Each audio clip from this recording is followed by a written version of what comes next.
మా సినిమా ఎలా ఉండబోతుంది అంటే 10 నిమిషాల్లో క్లోజ్ అయ్యే పబ్బు ముందు జై బాలయ్య అనే స్లోగన్స్ వస్తే ఎంత కిక్ వస్తుందో మా గ్యాంగ్స్ ఆఫ్ గోదావరి సినిమా అంత కిక్కిస్తుంది మీకు. బాలకృష్ణ గారి చేతిలో ఉన్న మైక్ స్టైల్గా అలా ఎగరేసి పట్టుకున్నప్పుడు ఎంత కిక్ వస్తుందో మా గ్యాంగ్స్ ఆఫ్ గోదావరి సినిమా అంత కిక్ వస్తుంది. బాలకృష్ణ గారు ఇంట్రెస్టింగ్గా మాట్లాడుతున్నప్పుడు మధ్యలో ఫోన్ వస్తే ఆ ఫోన్ తీసి స్టైల్గా ఇసిరేసినప్పుడు ఎంత కిక్ వస్తుందో మా గ్యాంగ్స్ ఆఫ్ గోదావరి సినిమా అంత కిక్ వస్తుంది. పద్ధతిగా ఫోటో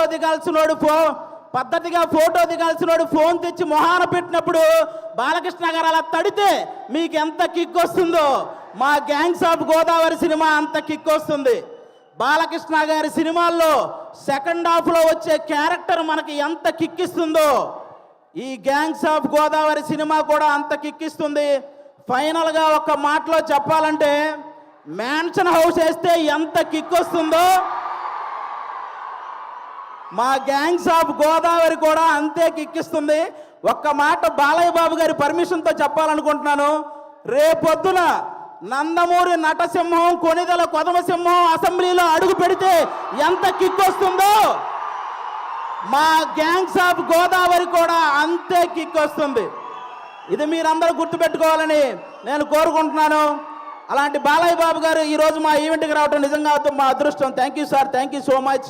ఈ సినిమాలో విశ్వక్సేన్ గారు ఒక 28 ఏళ్ల కుర్రాడు రత్న అనే పేరుతో థియేటర్లో చేయబోయే మాస్ జాతరను మీరందరూ రేపు 31వ తేదీ చూడబోతున్నారు. మామూలు విషయం కాదు. అతను విశ్వక్సేన్ అనే అతను సినిమాలు చేస్తే ఒకటి పెట్టిన డబ్బులు వెనక్కి వస్తాయి, లేకపోతే లాభాలు వస్తాయి, నష్టాలు మాత్రం రావు. అలాంటి పర్ఫార్మర్ అతను. 24 క్రాఫ్ట్స్ మీద పట్టున్న వ్యక్తి మన విశ్వక్సేన్ గారు. అలాంటి వ్యక్తికి ఈ సినిమా పెద్ద విజయాన్ని ఇవ్వాలని మనస్ఫూర్తిగా కోరుకుంటున్నాను.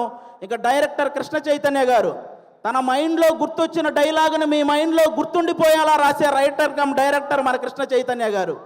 మనందరికీ త్రివిక్రమ్ గారు అంటే చాలా ఇష్టం. త్రివిక్రమ్ గారికి కృష్ణ చైతన్య అనే వ్యక్తి చాలా ఇష్టం. కాబట్టి ఈ సినిమాలో ముఖ్యంగా కుప్పలుగా డైలాగులు ఉంటాయి. మీరు అవన్నీ కూడా ఎంజాయ్ చేస్తారు. నెక్స్ట్ అంజలి గారు మిమ్మల్ని సీత అనే ఒక క్యారెక్టర్తో మైమరిచిపోయేలా చేసింది. గీతాంజలి అనే ఒక క్యారెక్టర్తో భయపించేలా చేసింది. ఈరోజు ఈ రత్నమాల క్యారెక్టర్తో ఆ 2 క్యారెక్టర్లు మర్చిపోయేలా చేయబోతుంది అంజలి గారు.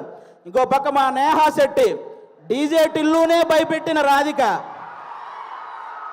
ఈ సినిమాలో రత్నాకి భయపడబోతున్న బుజ్జి లాగా తను చూడబోతున్నారు. రాధికాని మర్చిపోతారు, బుజ్జిని గుర్తుపెట్టుకుంటారు. షూర్ షాట్గా చెప్తున్నాను. ఈ గ్యాంగ్స్ ఆఫ్ గోదావరి సినిమాతో మీ అందరికి ఇంకో మాట కూడా చెప్తాను. ఒక హీరోని అభిమానిస్తే ఇంకో హీరోకి వ్యతిరేకమేమో అనుకునే వాళ్ళందరికీ నేను చెప్తున్నాను, మాకు తెలుగు సినిమా అంటే పిచ్చి, తెలుగు హీరోలంటే పిచ్చి. అందరినీ అభిమానిస్తాం, అందరినీ గౌరవిస్తాం. తెలుగు సినిమా బాగుంటే టోటల్ అందరం బాగుంటామని భావిస్తాం. అలాంటి ఈరోజు మీరందరూ కూడా ఈ సినిమాకి వచ్చి మా సినిమాని ఆశీర్వదించడానికి వచ్చినందుకు థ్యాంక్ యూ సో మచ్. అలాగే ఈ మధ్య థియేటర్కి జనాలు రావటం కొంచెం తగ్గింది. అందరూ కూడా ఎందుకంటే ఎవరైతే ప్రేక్షకులకి అలాగే సోషల్ మీడియాలో ఉన్న రివ్యూవర్స్కి మీ అందరికీ కూడా తెలుగు సినిమాని కాపాడాల్సిన బాధ్యత మీ అందరి మీద ఉందని మనస్ఫూర్తిగా కోరుకుంటున్నాను. ప్రొడ్యూసర్స్ని దృష్టిలో పెట్టుకొని రివ్యూలు రాయాలని కోరుకుంటున్నాను. ఎందుకంటే ఒక సినిమా పోతే ఇంకో సినిమా చేయడానికి హీరో అనేవాడు మనోధైర్యం తెచ్చుకుంటే చాలు, కానీ ప్రొడ్యూసర్ అనేవాడు మనోధైర్యంతో పాటు మనీ కూడా తెచ్చుకోవాలి. కాబట్టి ఆయన గురించి ఆలోచించి ఈసారి రివ్యూలన్నీ రాయాలని, తెలుగు సినిమాని బ్రతికించాలని మనస్ఫూర్తిగా కోరుకుంటున్నాను. Once again thank you sir. Balakrishna గారు సింహం ఆ టైంకి మిగిలి ఉన్న జంతువులన్నింటినీ వేటాడేస్తుంది. బాలకృష్ణ గారు ఆ టైంకి ఉన్న రికార్డులన్నింటినీ వేటాడేస్తూ ఉంటారు. అది బాలకృష్ణ గారు. Thank you so much.